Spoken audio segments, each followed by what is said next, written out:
المهديين المعصومين المظلومين واللعنة الدائمة على أعداء الدين أجمعين. أما بعد فقد قال الله تعالى عز اسمه في محكم كتابه ونطق خطابه.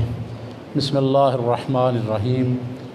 إن المسلمين والمسلمات والمؤمنين والمؤمنات والقانتين والقانتات والصادقين والصادقات والصابرين والصابرات والخاشعين والخاشعات والمتصدقين والمتصدقات والصائمين والصائمات والحافظين فروجهم والحافظات والذاكرين الله كثيرا والذاكرات أعد الله لهم مغفرة وأجرا عظيما. صلوات پڑھیے مل کے سارے حضرات.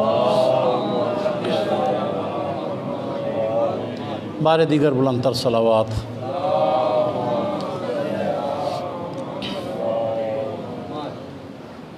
یقیناً آپ کے ذہن عالیہ میں پچھلا سلسلہ محفوظ ہوگا کہ میں جو دو چار گزارشات روزانہ کرتا ہوں تو اسی کے ذیل میں ایک آدھ منٹ پچھلی بات سن لیں اور انشاءاللہ پھر دو چار باتیں اور کرنا چاہتا ہوں کہ میں نے گزارش کیا کہ اللہ نے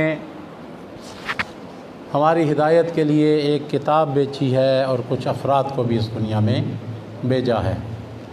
جو کتاب بھیجی وہ بے مثل و بے مثال ہے اور جن افراد کو اللہ نے ہادی بنا کے بھیجا ان کو بھی بے مثل و بے مثال بنا کے بھیجا. نہ کوئی دنیا کی کتاب اس کتاب کا مقابلہ کر سکتی ہے اور نہ کائنات کا کوئی فرد ان ہستیوں کا مقابلہ کر سکتا ہے.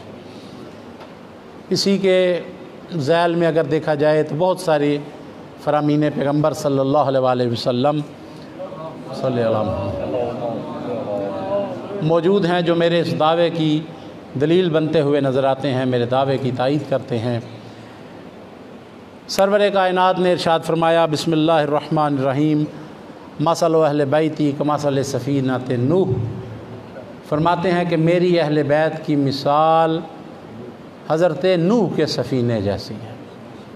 من رکبہا نجا کہ جو اس پہ سوار ہو گیا نجات پا گیا، ومن تخلف عنہا ضلا اور جو اس پہ سوار نہ ہوا، جس نے تخلف کیا، جس نے چھوڑ دیا، وہ گمراہ ہو گیا، وہ تباہ و برباد ہو گیا. میرے بھائیو، پیغمبر خدا نے اس حدیث کے اندر ایک سواری کا بھی تذکرہ کیا ہے اور ایک سفر کا بھی تذکرہ کیا ہے. اہل بیت کی مثال سفینہ نوح کے ساتھ دی، سواری کا بھی تذکرہ کیا اور سفر کا بھی تذکرہ کیا ہے. اور یہ سفر بہت لمبا ہے جس کا نقطہ ابتدا یہ دنیا ہے اور اس سفر کا نقطہ انتہا حوض کوثر ہے. جو سفینہ اہل بیت پہ سوار ہو جائے گا وہ اس دنیا سے سیدھا حوض کوثر میں تک چلا جائے گا، نجات پا جائے گا. اس حدیث کو اگر دیکھا جائے عربی میں دو لفظ ہیں، توجہ آپ میری طرف رکھیں. ایک ہے مثل اور ایک ہے مثل. عربی میں دو الفاظ استعمال ہوتے ہیں، مثل اور مثل.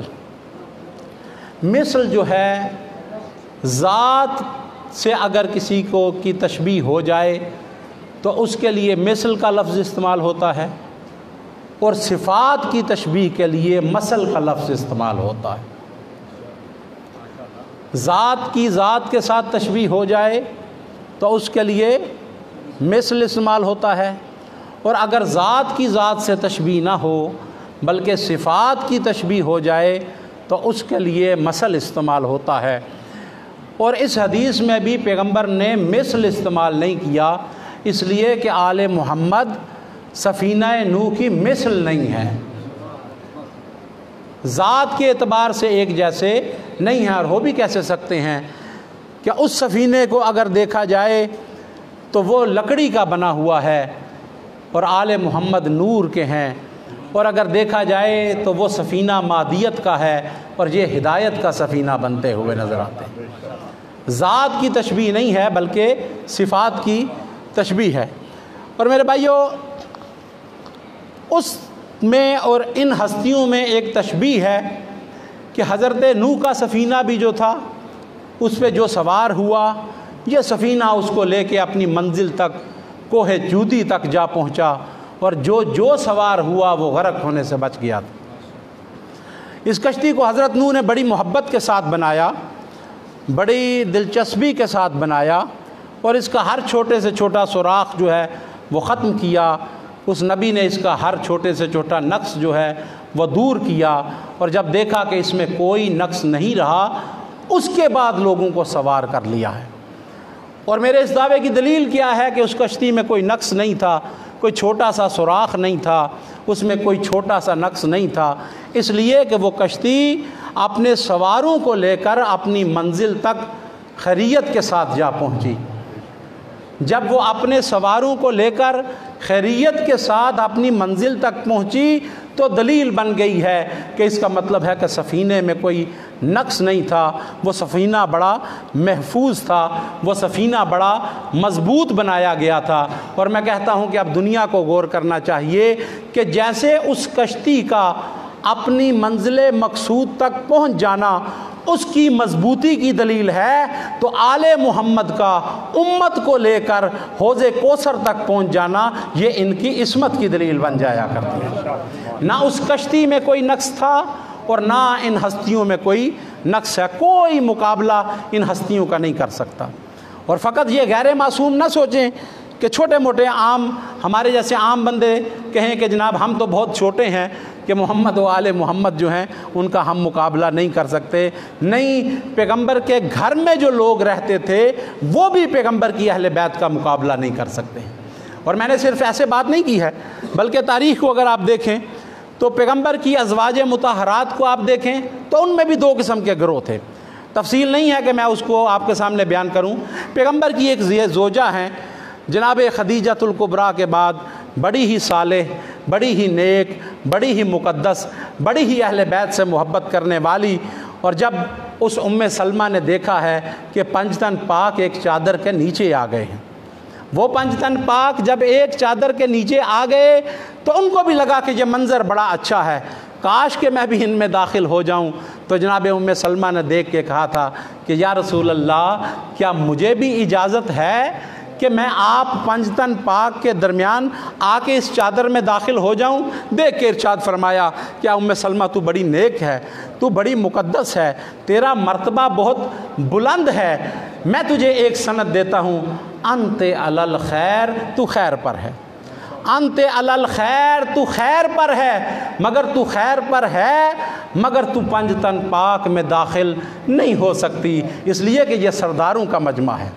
یہاں پہ نبی نظر آیا تو سید الانبیاء نظر آیا، یہاں پہ وسیع نظر آیا تو سید الاوصیاء نظر آیا، اور مستور نظر آئی تو سیدۃ النساء العالمین نظر آئی، اور شہزادے دیکھے تو وہ دونوں کے دونوں جوانان جنت کے سردار نظر آئے۔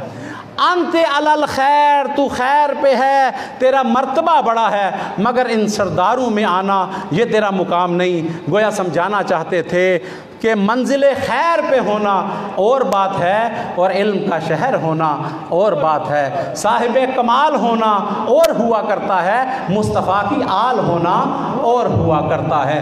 تو لہٰذا میرے بھائیوں، کوئی کائنات میں ان ہستیوں کا مقابلہ نہیں کر سکتا ہے۔ سینکڑوں روایات کتابوں کو آپ کھنگالیں کہ بہت سارے لوگوں نے آل محمد کا مقابلہ کرنے کی کوشش کی ہے، اور جب بھی مقابلہ کرنے کی کوشش کی ہے تو وہ جو چاہتے تھے وہ پورا نہ ہوا، جو کائنات کا خالق چاہتا ہے وہ پورا ہو جایا کرتا ہے۔ تو لہٰذا بہت ساری روایات میں آپ کے سامنے پڑھ سکتا ہوں۔ ایک روایت امام علی رضا علیہ السلام،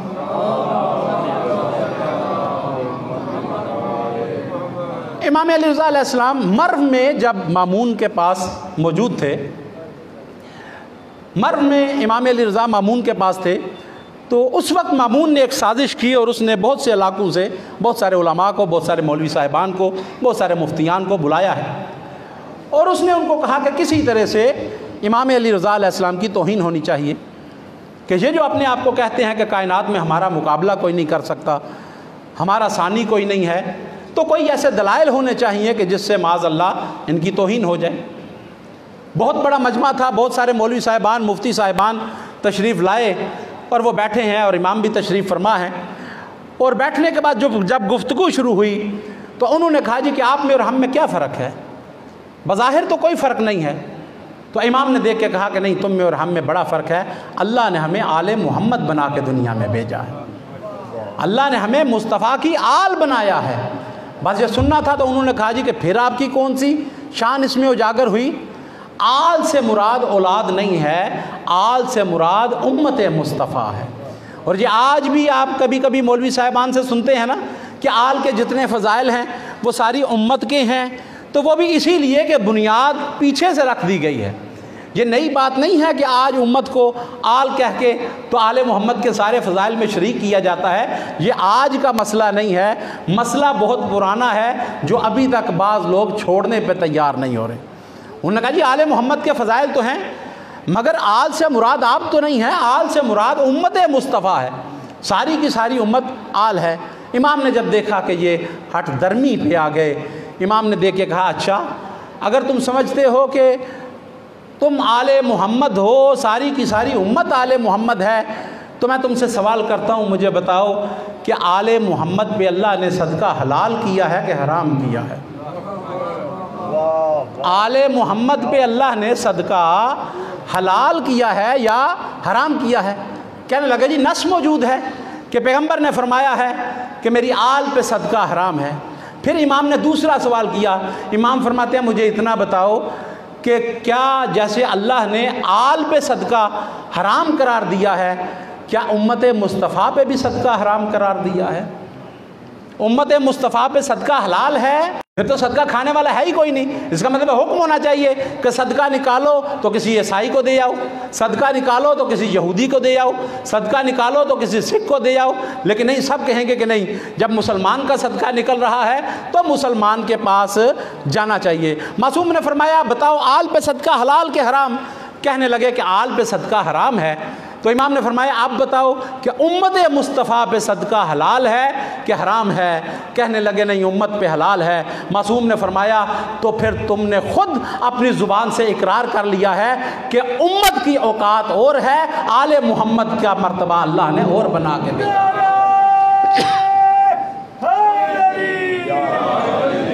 تو لہذا آل کا مقام اور ہے اور امت کا مقام اور ہے۔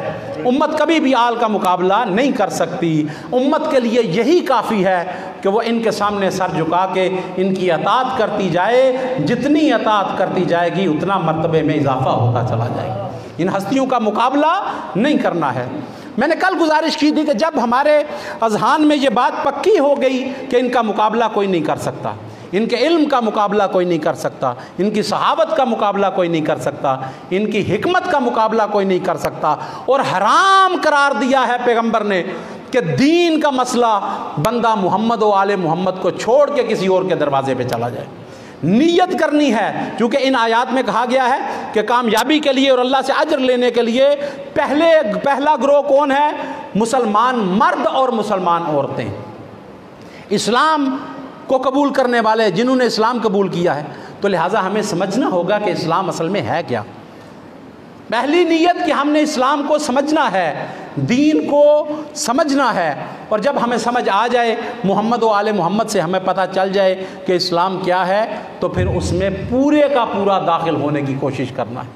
یا ایھا الذین آمنوا ادخلوا فی السلم کافہ، کیا صاحبان ایمان اسلام میں پورے کے پورے داخل ہو جاؤ۔ اور مولا علی نے بھی فرمایا تھا کہ کیا تم نے اسلام کو پورے طور سے سمجھ رکھا ہے؟ کیا تم نے اسلام کو پورے طور سے سمجھ لیا ہے؟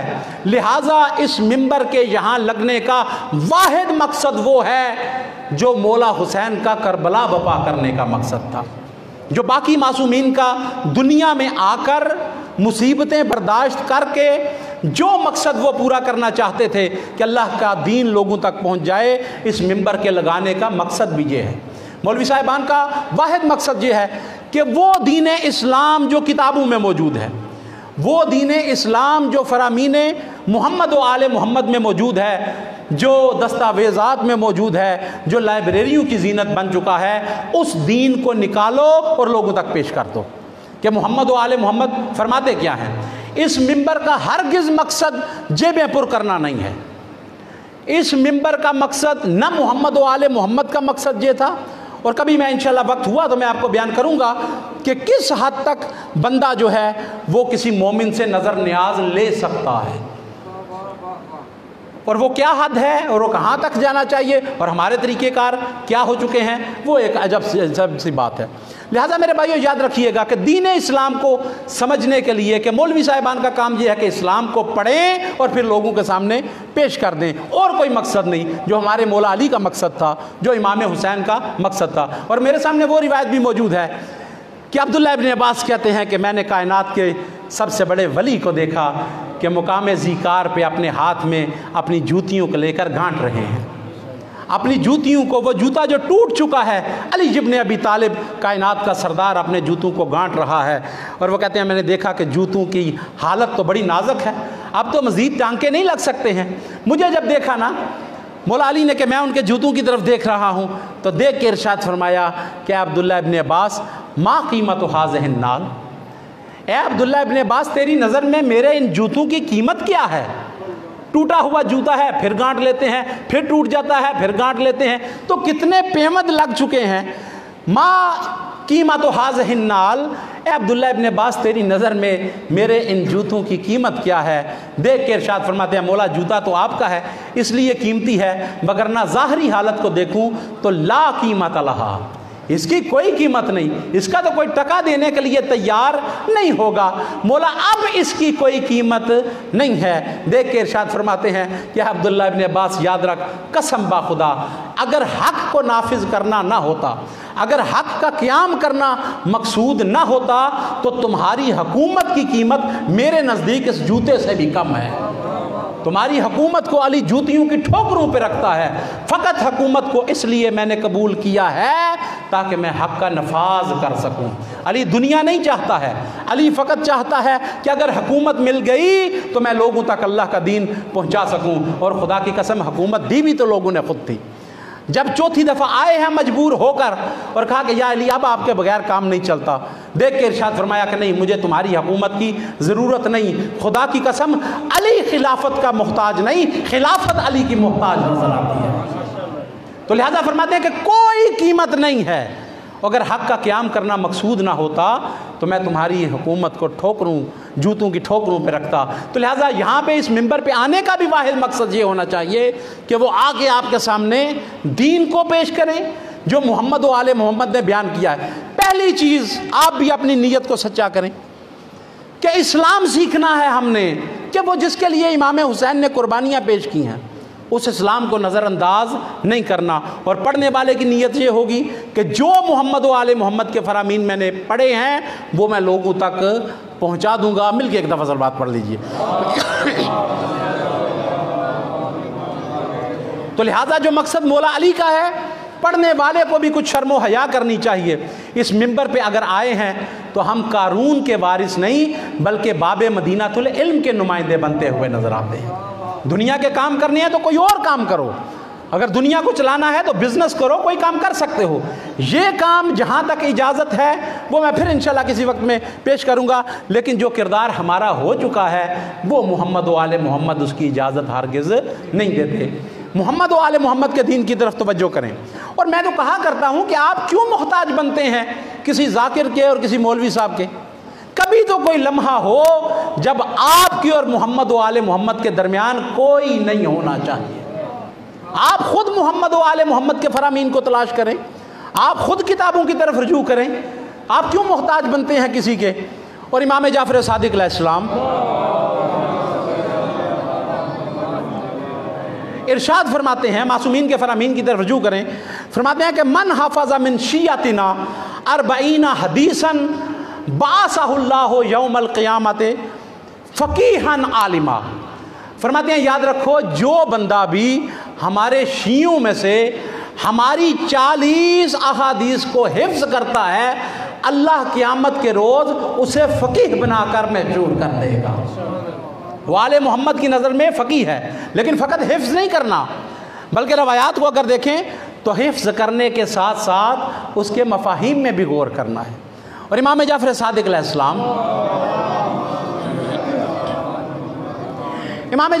السلام ارشاد فرماتے ہیں کہ یاد رکھو ایک ایسی حدیث کہ جس کے مفہوم کو تم نے سمجھ لیا ہے، کہ ایک ایسی حدیث کہ جس کے مفہوم کو محمد و آل محمد سے تم نے سمجھ لیا ہے، ایک ایسی حدیث کہ جس کے مفہوم کو تم سمجھتے ہو ایسی ہزار حدیثوں سے بہتر ہے جو تم فقط روایت کرتے ہو اور سمجھتے نہیں۔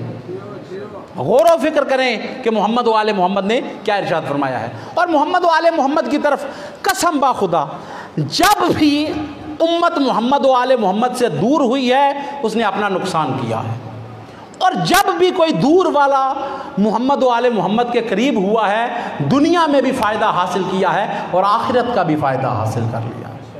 کہ جب بھی کوئی دور والا بندہ قریب آیا تو اس کے فائدوں میں اضافہ ہوتا ہے، اور جب کوئی قریب والا دور چلا جاتا ہے تو اس کے فائدے کم ہوتے ہوئے نظر آتے ہیں۔ سینکڑوں قسم کی روایات ہیں جن میں یہ ایسی باتیں پیش ہوئی ہیں۔ میں آج یہ کتاب دیکھ رہا تھا کہ ایک عورت مری ہے امام جعفر صادق علیہ السلام کا صلی اللہ علیہ وسلم، امام کا دور ہے، اور ایک عورت جو ہے وہ فوت ہونے سے پہلے وصیت کرتی ہے، کہنے لگی کہ میں وصیت کرتی ہوں کہ میرا کوئی اور تو ہے کوئی نہیں، کوئی اولاد بھی نہیں ہے، شوہر بھی نہیں ہے، تو میرے مال کے 3 حصے کیے جائیں۔ جب بھی بندہ محمد و آل محمد کے پاس جائے تو فائدے میں رہتا ہے کہ میرے مال کے 3 حصے کیے جائیں، ایک حصے سے میرے لیے حج ادا کیا جائے، کہ حج مجھ پہ واجب ہو چکا تھا مگر میں کر نہیں سکی، نمازیں بھی پڑھی ہیں، روزے بھی رکھے ہیں، مگر حج نہیں کر سکی، میرے مال کے 3 حصے کیے جائیں، اور ایک حصے سے میرے لیے حج کروایا جائے، کوئی بندہ نیابت میں جا کے حج کرے، اور دوسرا حصہ جو ہے وہ صدقہ کر دیا جائے، دوسرا حصہ جو مال کا ہے وہ صدقہ کر دیا جائے، اور تیسرا جو حصہ ہے اس کا غلام خرید کے آزاد کر دیا جائے۔ میرے مال کے 3 حصے کرو، ایک حج کے لیے ایک حصہ ہونا چاہیے، ایک صدقے کے لیے، اور ایک حصہ جو ہے وہ غلام آزاد کیا جائے۔ اب جب وہ دنیا سے چلی گئی، مال کا حساب لگایا گیا تو کام زیادہ تھے، مال کم ہو گیا، یا مہنگائی ہو گئی، اور آج کل بھی ایسا ہی ہوتا ہے کہ ہر روز جو ہے وہ مہنگائی ہوتی چلی جاتی ہے۔ ایک چیز جو ہے وہ پاکستان میں خصوصاً ایسا ہی ہوتا ہے کہ ایک چیز جو ہے وہ ہفتے میں 100 روپے کی ہے تو آپ اس میں کوئی شک نہ کریں کہ ہفتے کے بعد وہ 200 کی بھی ہو سکتی ہے۔ تو وہ مہنگائی ہو گئی، اب وہ مال دیکھا تو مال کم تھا، سب نے کہا کہ اس نے وصیت کی ہے، تو اب وصیت اس نے کیا کہ 3 کام کریں، تو اب کیا کرنا چاہیے؟ تو اس دور کا ایک فقیہ ہے اور ایک صوفی ہے، بڑا مشہور صوفی اور بہت بڑا فقیہ۔ ان دونوں کی طرف جب رجوع کیا گیا نا کہ پیسے تو 3 کاموں کے ہیں مگر 3 کام تو ہو نہیں سکتے ہیں، تو اب کیا کیا جائے، کون سے 2 کام کیے جائیں؟ انہوں نے دیکھ کے کہا کہ پھر ایسا کر لو کہ صدقہ بھی دے دو اور غلام بھی آزاد کر دو، اس لیے کہ حج تو اس کے لیے وہ فوت ہو گئی، باقی اب صدقہ دو گے تو یہ بھی اللہ کی مخلوق کو لگ جائے گا، اور اس کے بعد جو غلام کو آزاد کرو گے تو ایک بندہ آزاد ہو جائے گا۔ ان 2 کاموں کو کر لیا جائے اور حج کو ترک کر دیا جائے۔ جب یہ خبر امام جعفر صادق علیہ السلام امام تک جب خبر پہنچی تو امام نے دیکھ کے کہا کہ وہ کہتے ہیں کہ صدقہ بھی دے دو، بندوں کو مل جائے گا، اور اس کے بعد جو ہے وہ غلام بھی آزاد کر دو کہ ایک بندہ آزاد ہو جائے گا۔ معصوم دیکھ کے کہتے ہیں کہ دوسرے لوگوں کا تو احساس کیا گیا ہے مگر جس بیچاری کا مال تھا اس کا احساس نہیں کیا گیا۔ دوسرے لوگوں کا احساس ہے اس میں کہ صدقہ غریبوں کو مل جائے گا، غلام بھی آزاد ہو جائے گا، مگر وہ جو بیچاری جس کا مال تھا، اب انہوں نے کہا جی پھر کیا کیا جائے؟ تو معصوم دیکھ کے ارشاد فرماتے ہیں کہ سب سے پہلے حج کو ادا کیا جائے۔ اب پوچھنے والوں نے، اعتراض کرنے والوں نے کہا جی کیوں حج کیوں ادا کیا جائے؟ معصوم کہتے ہیں اس لیے کہ نہ اللہ نے کسی پہ صدقہ واجب قرار دیا ہے اور نہ اللہ نے کسی پہ صدقے کے ساتھ غلام کو آزاد کرنا واجب قرار دیا ہے، مگر حج ایک ایسی عبادت ہے کہ جس کے بارے میں اللہ کہتا ہے وَلِلَّهِ عَلَى النَّاسِ حِجُّ الْبَيْتِ، صدقہ بھی مستحب ہے اور غلام آزاد کرنا بھی مستحب ہے، مگر حج اس پہ واجب ہو چکا تھا۔ اور ہمارے پیغمبر کا فرمان یہ ہے کہ جب نوافل فرائض پہ اثر انداز ہو تو نوافل کو چھوڑ دینا چاہیے اور واجبات کو ادا کرنا چاہیے۔ نعرہ تکبیر، اللہ اکبر، نعرہ رسالت، نعرہ حیدری۔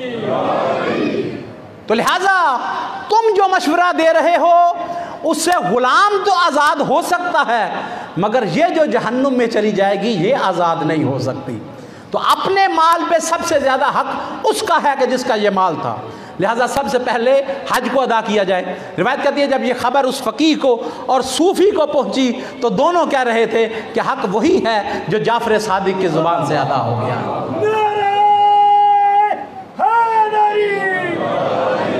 تو لہٰذا ہمارے لیے حکم یہ ہے کہ اسلام کو سیکھنا ہے، اور اس اصول کو یاد رکھیے گا، یہ 20 احادیث کا نچوڑ ہے کہ اسلام کو اگر آپ نے سیکھنا ہے تو آپ نے معصوم کی طرف رجوع کرنا ہے، یہ نہیں دیکھنا کہ معصوم کا سن کیا ہے۔ آپ نے جب معصوم کی طرف رجوع کرنا ہے تو آپ نے یہ نہیں دیکھنا کہ معصوم کا سن کیا ہے، اور جب آپ نے رجوع کرنا ہے تو آپ نے یہ بھی نہیں دیکھنا کہ آپ کا سن کیا ہے۔ تو جو فرما رہے ہیں آپ، یعنی نہ آپ نے یہ دیکھنا ہے کہ معصوم کا سن کیا ہے، اور نہ آپ نے یہ دیکھنا ہے کہ آپ کا سن کیا ہے۔ محمد و آل محمد اپنے شیعوں کو یہی تعلیم دیتے تھے، اور میں دونوں قسم کی روایات آپ کے سامنے پڑھ سکتا ہوں جتنا میرا وقت ہے۔ تو یہ نہیں دیکھنا کہ کوئی کہے جی کہ میں تو 100 سال کا ہو گیا، میں معصوم کی طرف، اور مجھے یاد آ رہا ہے کہ امام کے پاس تشریف لائے ایک کچھ ان کے شیعہ کسی علاقے سے آئے ہیں، اور آ کے امام کو کہنے لگے، امام علی رضا علیہ السلام کے پاس، مل کے صلوات پڑھ لیجئے، چونکہ حالات کچھ دیگر گوں تھے، شیعوں کی ایک جماعت آئی اور امام علی رضا کے پاس آ کے کہنے لگی کہ مولا حالات کچھ ایسے ہیں، کچھ سوالات کیے، تو مولا نے تشفی بخش جو ہے وہ جوابات جو ہیں وہ عنایت فرمائے ہیں۔ تو جب جواب مل گئے تو خوش بھی ہوئے اور کہنے لگے مولا حالات ایسے ہیں، حادثات کا پتہ نہیں ہوتا، اگر آپ کے ساتھ کچھ حادثہ پیش آ جائے تو پھر کس کی طرف رجوع کرنا ہے؟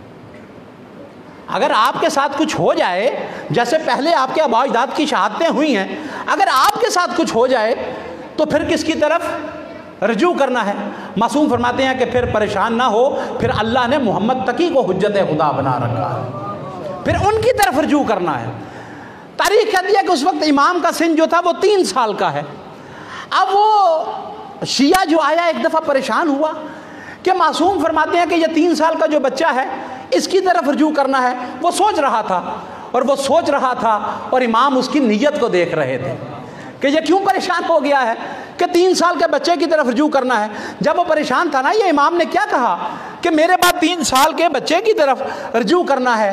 دیکھ کے امام ارشاد فرماتے ہیں کہ یاد رکھو کہ عیسیٰ کو جب اللہ نے نبوت دی تھی، جب عیسیٰ کو اللہ نے نبوت دی تھی تو وہ 3 دن کا تھا اور اس نے اپنی ماں کی پاکی کی گواہی دی ہے۔ اور یاد رکھو اگر عیسیٰ 3 دن کا ہو کے ماں کی گواہی دے تو اس کی نبوت پہ فرق نہیں پڑتا، تو اگر یہ 3 سال کا امام بن جائے اس کی امامت میں بھی فرق نہیں پڑتا۔ یہ اسی طرح سے ہدایت کرے گا جیسے میں تمہارے سامنے ہدایت کرتا ہوں۔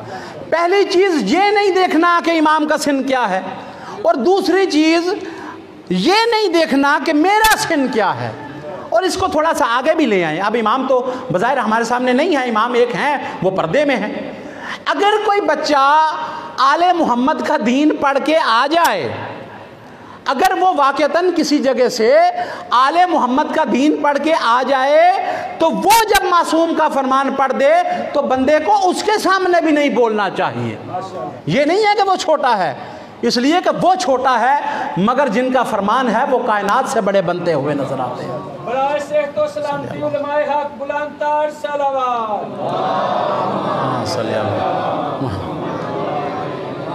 اور بڑے بڑے جو بزرگ تھے وہ آئمہ کی محفل میں آتے تھے، اور ہمارے بعض امام جو ہیں ان کی عمریں کچھ دراز ہوئی ہیں، مگر بہت سارے امام ہیں جو جوانی میں درجہ شہادت پہ پہنچے ہیں، اور بہت چھوٹی عمر میں لوگ ان کی طرف رجوع کرتے تھے۔ امام محمد باقر علیہ السلام کی محفل میں اللہم صلی علی محمد وعلی بہت سارے لوگ آتے تھے، اور یہ وہ امام تھے کہ جن کے پاس تابعی بھی آتے تھے، صحابی بھی آتے تھے، اس دور کے فقیہ بھی آتے تھے، اپنے بھی آتے تھے، پرائے بھی آیا کرتے تھے، اور امام کی محفل میں صحابی بھی بیٹھتے تھے۔ اور اگر آپ کو یاد نہیں آ رہا تو میں یاد کروا دیتا ہوں کہ ایک بوڑھے بابا جی ہیں جو پیغمبر کے صحابی ہیں، نام جابر بن عبداللہ انصاری ہے، اور امام کے پاس ایک تابعی بیٹھتا ہے، وہ کہتا ہے خدا کی قسم میں امام محمد باقر کے پاس بیٹھا، کچھ سال بیٹھا، اور جو امام نے احادیث بیان کی میں نے ان کو شمار کیا تو امام نے مجھے پیغمبر خدا کی 30,000 احادیث بیان کی تھی۔ 30,000 احادیث امام محمد باقر نے میرے سامنے بیان کر دی تھی۔ حضرت جابر بن عبداللہ انصاری بھی بیٹھتے ہیں، اور ان کے بارے میں بعض بڑے حیران کن واقعات کہ حضرت جابر بن عبداللہ انصاری اور امام جو ہیں وہ بالکل جوانی میں ہیں، لڑک پن میں ہیں، اور یہ بوڑھے بابا جی 70-80 سال کے بوڑھے بابا جی کم و بیش جو ہیں یہ بیٹھے ہوئے ہیں، اور بہت سارے لوگوں کو اعتراض ہوتا تھا کہ اے جابر بن عبداللہ انصاری تیری عمر اتنی ہو گئی، تو محمد باقر کے سامنے بیٹھتا ہے۔ اور پھر یہ بھی کہا کرتے تھے کہ تو نے جب پیغمبر سے استفادہ کر لیا، جب تو پیغمبر کا صحابی ہے اور جب پیغمبر سے استفادہ کر لیا تو پھر تو محمد باقر کے پاس کیا کرنے کے لیے آتا ہے؟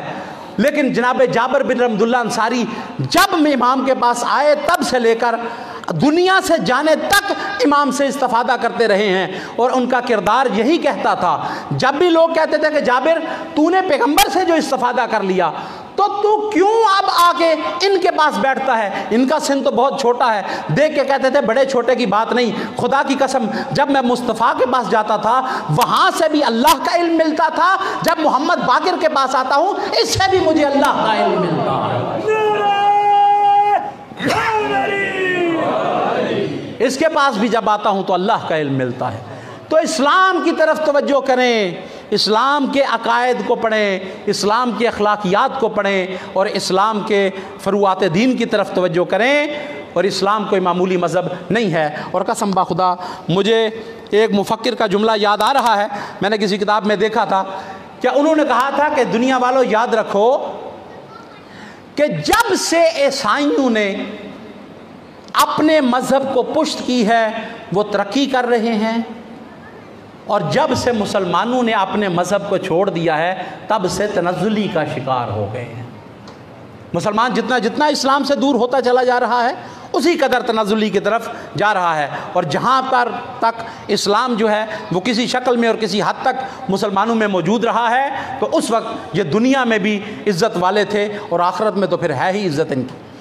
تو لہٰذا اسلام کی طرف توجہ کریں، کوشش کریں کہ جب محرم ختم ہو تو آپ کچھ کتابوں کو خریدیں، اور محمد و آل محمد نے جو موتی ہمارے لیے بکھیرے ہیں ان کو حاصل کرنے کی کوشش کریں۔ میرے بھائیو، دین اسلام کوئی معمولی دین نہیں ہے، یہ ایک ایسا دین ہے کہ جس کے لیے مولا حسین نے ننھے اصغر کو بھی قربان کیا ہے، اور عباس کے بازوؤں کو بھی قربان کیا ہے، اور اپنی بہنوں کی چادروں کو بھی قربان کیا ہے، اور ایک ایسا جوان ہے کہ جس کے ساتھ حسین بڑی محبت کرتے تھے۔ روایات کہتی ہیں کہ ایک ایسا جوان ہے کہ جس کے ساتھ مولا حسین کو بڑی محبت ہے، نام ہے اس کا علی اکبر۔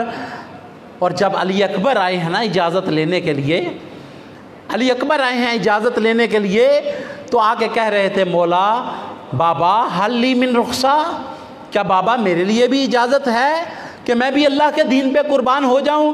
بس عزادارو یہ سننا تھا کہ تاریخ کہتی ہے کہ ایک سرد نگاہ ڈالی ہے، مولا نے ایک نگاہ ڈالی، حسرت والی نگاہ ڈالی ہے، اور اس کے بعد مولا نے کہا کہ جا میرا لال اللہ کے دین پہ قربان ہو جا۔ کوئی دیر نہیں کی ہے، جب اکبر نے اجازت مانگی ہے نا، تاریخ کہتی ہے کہ جب بھی کسی شہید نے اجازت مانگی تو میرے اور آپ کے مولا نے اجازت دینے میں پس و پیش کیا ہے، مگر جب اکبر نے اجازت مانگی ہے تو پھر کوئی دیر نہیں کی۔ کیوں؟ اس لیے کہ اللہ کا حکم یہی ہے کہ جب اللہ کی بارگاہ میں سب سے پیاری چیز کو قربان کرو تو پھر دیر نہیں کرنی چاہیے۔ اس سے بھی پتہ چلتا ہے کہ مولا حسین کو سب سے زیادہ پیار اپنے اسی جوان کے ساتھ تھا۔ بس اللہ کے حکم کو مان کے اجازت تو دے دی ہے، لیکن عزادارو تاریخ یہی کہتی ہے کہ ادھر سوار ہو کے اکبر چلا، پیچھے بوڑھا باپ چل پڑا ہے، ضعیف باپ چل پڑا، اپنے ہاتھوں کو اٹھایا، ریشِ اقدس کو اپنے ہاتھوں کے درمیان رکھا اور کہہ رہے تھے اے میرے خالق گواہ رہنا، اب اس جوان کو بھیج رہا ہوں کہ جو صورت میں، سیرت میں، رفتار میں، گفتار کردار میں تیرے پیغمبر کی کائنات میں سب سے بڑی شبیہ تھا، اور جب کبھی حسین کا دل کرتا تھا اپنے نانا کی زیارت کروں تو اسی جوان کی زیارت کیا کرتا تھا۔ بس عزادارو، حسین کا لخت جگر چلا گیا، لیکن کیا واپس بھی آیا ہے؟ تاریخ کہتی ہے ہاں ایک دفعہ آیا ہے اور آ کے کہہ رہا تھا بابا ایک گھونٹ پانی کا مل سکتا ہے؟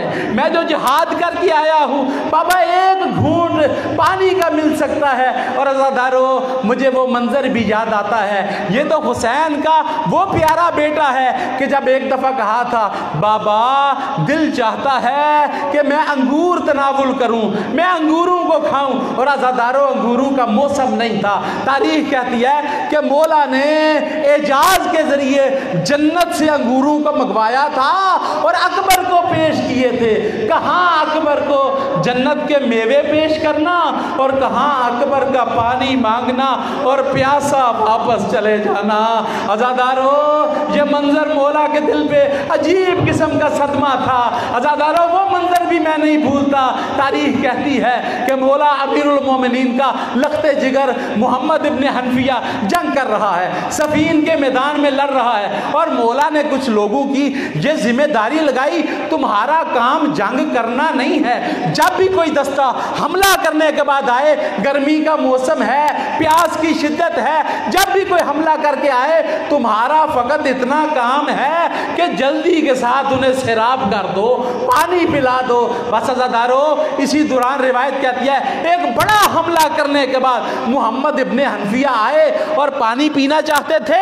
جب مولا کے چاہنے والوں نے دیکھا تو بعض افراد چلے ہیں اس طرف جہاں مشکیزے پڑے تھے، لیکن اس وقت مولا علی کی نگاہ پڑی، جب اپنے لخت جگر کو دیکھا کہ زرہ کے حلقوں سے لہو بہ رہا ہے، پیشانی پہ پسینہ آ گیا۔ روایت کہتی ہے کہ میرا صابر امام برداشت نہیں کر سکا، اور جب اپنے لخت جگر کو دیکھا تڑپ کے کھڑے ہوئے، اشارہ کر کے مولا نے اپنے ساتھیوں کو بٹھایا ہے اور خود چلے ہیں اس طرف جہاں پہ مشکیزے پڑے ہوئے تھے، اور منظر کیا بنا کہ مولا نے مشکیزے کو اٹھایا ہے اور محمد ابن حنفیہ دو زانو ہو کے بیٹھا، اور جیسا نمازی تشہد میں بیٹھتا ہے، اور آپ نے ہاتھوں کو بلند کر دیا اور مولا نے مشکیزے کو جھکا کے تسمے کو کھینچا، پانی نے بہنا شروع کیا، محمد نے پانی پینا شروع کیا، اور پانی پی پی کے روایت کہتی ہے کہ محمد سیراب ہوا ہے مگر علی سیراب نہیں ہوتا، وہ بیٹا سیراب ہو گیا ہے مگر بابا سیراب نہیں ہوتا۔ وہ جو پانی مشکیزے میں بچ گیا تھا وہ محمد کے بدن پہ ڈالنا شروع کر دیا۔ او محمد، وہ تیرے ہتھیار گرم ہو گئے، وہ تیری زرہ گرم ہو گئی، تیرا بابا برداشت نہیں کرتا، اور یہ گرم زرہ تیرے بدن کو تکلیف دے، اور میں کہوں گا مولا تیرا اپنے بیٹے کو سیراب کرنا یہ اور منظر پیش کر رہا ہے، اور حسین کی اکبر کا او پیاسا چلے جانا یہ اور منظر پیش کر رہا ہے۔ بس ایک حملے میں 120 ناریوں کو فنار کیا، ایک میں 80 ناریوں کو فنار کیا، کمینے کمین گاہ میں چھپ بیٹھے۔ عزادارو حسین کا لال آیا ہے اور ایک کمینے نے اکبر کے سینے میں برچھی کو مارا ہے، آواز آئی بابا علیکہ منی السلام، او بابا بیٹے کا آخری سلام ہو۔ بس یہ سننا تھا کہ ادھر سے آواز سلام آئی ہے اور ادھر سے آواز آئی الدنیا بعدک لافا یا بنیا، او بیٹا تیرے بعد میری زندگی کا لطف تو ختم ہو گیا، اور تیرے بعد حسین کا جینا کیا جینا ہے۔ بس عزادارو جلدی کے ساتھ پہنچے ہیں، پدر بر لاش پسر زانو بزانو رسید، آخری جملہ پہنچے ہیں بیٹے کے لاشے پہ۔ اب جو دیکھا تو کیا منظر دیکھا، اکبر نے دیکھا او بابا مجھے پانی نہیں پیش کر سکا، او بابا کے جگر پہ زخم ہے، ایک منظر پیش کیا۔ بابا پریشان نہ ہو، یہ سامنے نانا رسول کھڑے ہیں، ہاتھ میں کوثر کا جام ہے، اور کہہ رہے ہیں او میرا لال اکبر آ جا، او تیرا نانا تجھے سیراب کر دے۔ کہ اتنے میں انا للہ و انا الیہ راجعون، او حسین کا اکبر دین اسلام پہ قربان ہو گیا۔ کہ اتنے میں مولا نے اپنا رخ پھیرا ہے قوم اشقیا کی طرف۔ او پسرے صاحب، او خدا تیری نسل کو قطع کرے، او میرا اکبر جیسا جوان خاک اور خون میں گلتا ہے۔ سیعلم الذین ظلموا ای منقلب ینقلبون، ان للہ و انا الیہ راجعون، رضا بقضائہ و تسلیما لامرہ۔